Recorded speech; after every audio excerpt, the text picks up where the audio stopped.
Good morning and welcome to Wednesday, February 5th, 2020. And today's devotion is titled, A Vision of a Flying Scroll.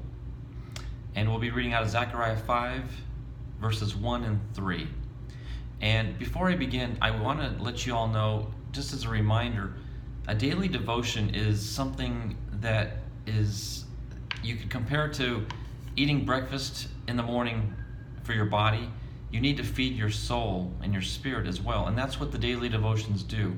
It's feeding your spirit. It's giving you the nutrients that you need mentally and emotionally and spiritually to get through your day, just like breakfast gives physical strength to your body.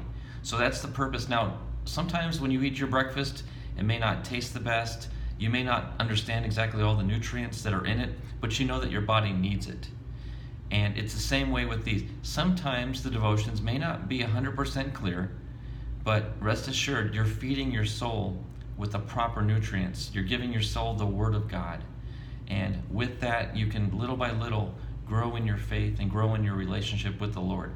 So I thank you so much for your continual participation in the devotions. And I hope that it remains a constant part of your day as your spiritual breakfast, so to speak.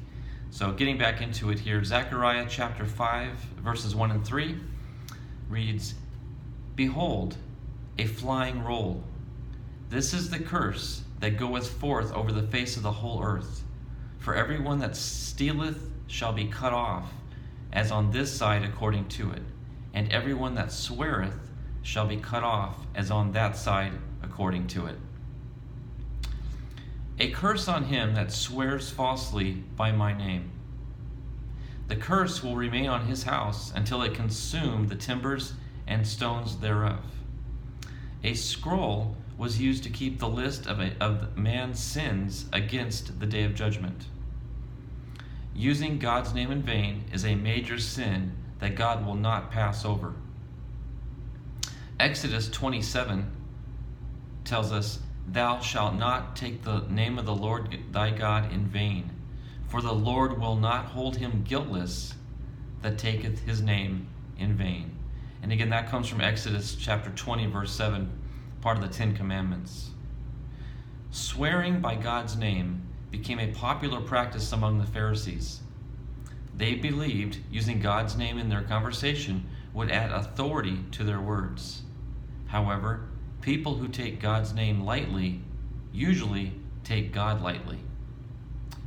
In social media, it is popular for people to use abbreviations involving the name of God to add sparkle to their comments. If they knew the curse God pronounces upon all who throw his name around like glitter to spice their conversation, they would refrain from using it. I'm sure you have heard unwary Christians use God's name in church to express surprise. Such a practice cheapens a Christian's witness. Jesus was serious about the subject when he said in Matthew 5:34-37, Swear not at all, nor by the earth, for it is his footstool, neither by Jerusalem.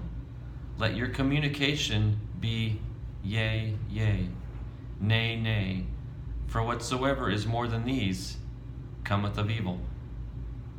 And our final thought is, God is the name by which we are saved. Keep it holy. Words matter. Words are an expression of our thoughts. Without words, our thoughts would be meaningless because we wouldn't be able to share them and express them. So communication is very important, and here the Bible is telling us that the very words that come out of your mouth, if it's taking the Lord's name in vain, is very detrimental to your relationship with God. There are many other references in the Bible to our language. One that jumps out at me is Colossians 3:8, that specifically tells us to refrain from filthy communication out of our mouth. In other words, don't cuss, don't use bad language. It's an insult to the Lord. It's dirty, it's disrespectful, and the Lord doesn't stand for it. And we're told directly not to do it. But so many people do it, and it's just become their common language. And on earth, they get away with it, but there's a time where we'll be judged for our actions. And so the less you can do harmful to your relationship with the Lord, the better off you'll be at the day of judgment. So, hope this has been an interesting lesson for you. I'm glad you could join me, and I look forward to seeing you all tomorrow. Have a blessed day. Bye-bye.